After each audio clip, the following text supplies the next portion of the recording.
Kaya po mga ka-Delbags, naubos na po yung ating ininom na beer. Ito na pong inumin natin, yung white wine na Chardonnay. Maliit lang po yan mga ka-Delbags. Tayo na, bubuksan na po natin. Yun. Napakasarap na po nito. Yan ang white wine. Lagyan natin sa baso. May ano pa, yung may beer pang natira, yung bula-bula sa beer.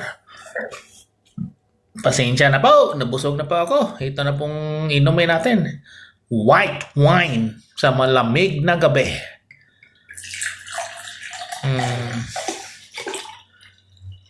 Napakasarap na. Ay, tatak natin. 2% po ng alcohol.